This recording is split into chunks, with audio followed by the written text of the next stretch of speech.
Nous lisons régulièrement dans la Torah, dans la Bible. Vaïdaber Hashem el Moshe. Et Dieu parle à Moshe Rabbeinu. Vaïomer Hashem el Moshe. Et Dieu dit à Moshe Rabbeinu. Dieu transmet au peuple juif les lois de la Torah à travers Moshe Rabbeinu. Donc, nous sommes habitués à cette manière de relation Dieu avec nous à travers Moshe Rabbeinu. Mais habituellement, il ne nous donne pas de date, il ne nous donne pas de moment.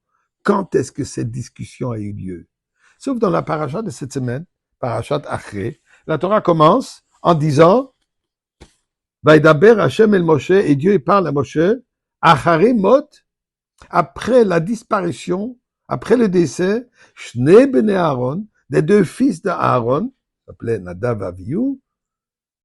Qu'est-ce qui est arrivé? Bekorvatam lifne Hashem vayamutu. Quand ils se sont rapprochés de Dieu, ils sont décédés. Suite à cela, nous dit la Torah, Dieu lui parle. Et qu'est-ce qu'il lui dit? Il lui donne l'enseignement de responsabilité de Aaron à Kohen, Aaron, pour le jour de Kippour. Quel rapport avec après le décès de Nadav Avihu? Eh bien, on en parlera dans quelques instants. Un message extraordinaire, tellement pertinent pour nos jours. Mais avant cela, remercions encore de Baruch. Mizmoir le soidor, il a donné color et il doit s'adonner bisimcha. Boy le fana bernano, nous qu'a donné elim hu, son blanc nachnam tchamari se boy show se de khatsoy se bisila. Hoy de le bach shuma ki toy va donner le lom khazdoy biad doy vodor emunosoy.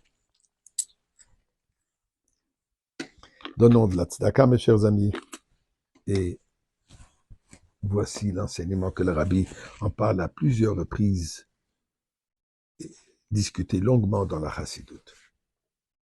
C'était quoi l'erreur de Nadav Avihu? Non. Ce ne sont pas deux personnes qui ont commis un péché grave, et pour cela ils ont mérité peine de mort. Au contraire, Moshe Rabbeinu les considère supérieurs à lui et à Aaron. Ce qui est arrivé est la chose suivante. Nadav et Avihu ont eu un tel désir. Ils ont atteint un niveau spirituel extrêmement élevé. Ils avaient ce désir, cet assoiffement. Tsamalachanavshi. Leur âme était assoiffée à atteindre cette unification avec Akadosh Baruch Hu. Ce feu Eish Zara, comme il y a marqué, Bekorvasam Eish Zara. Ils ont amené ce feu. Un feu de quoi? Cette passion pour Akadosh Baruch Hu. Mais alors, c'est quoi le mal? Puisque c'était Zara. Zara veut dire étrange. Ce n'est pas ça ce que Dieu attend d'eux et de nous.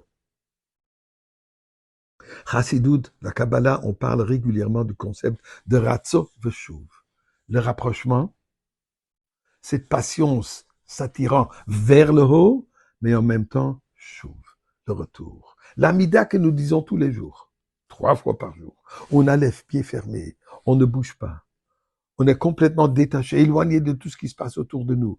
C'est le moment de Ratzo, c'est le moment où nous nous rapprochons d'Akadosh Baruch Hu. Mais quand on a terminé, là on fait quelques pas en arrière. Pour dire quoi? Il faut le ramener dans le monde ici. Dieu a créé le monde puisqu'il avait ce désir d'avoir une habitation ici dans ce monde physique, dans ce monde matériel, dans ce monde si bas, pas dans les mondes supérieurs, dans les mondes divins. Il veut être présent. Ceci s'est fait par nous. Après qu'on a cette passion, dit Moshe Rabbeinu à Aaron à Kohen, tu vas rentrer dans le Kodesh HaKadoshim. Le jour de Kippour, le jour le plus sacré, le plus saint de l'année. Tu vas rentrer dans l'endroit des saints des saints. Tu vas avoir cette extase. Tu auras cette unification absolue avec Kadosh Baruch Hu. Attention. Le but n'est pas juste de rentrer dans cette extase, mais le but est que de ramener ça ici, dans le monde si bas. Cette ascension doit se traduire en une descente.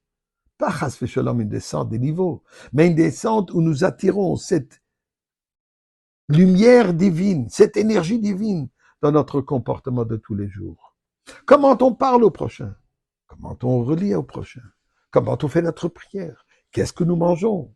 Comment nous dormons? Et ainsi de suite. Dans notre vie entière, cette passion, cette énergie divine qu'on a ressentie doit se manifester dans notre comportement. Et ceci est tellement applicable à nos jours de ces jours.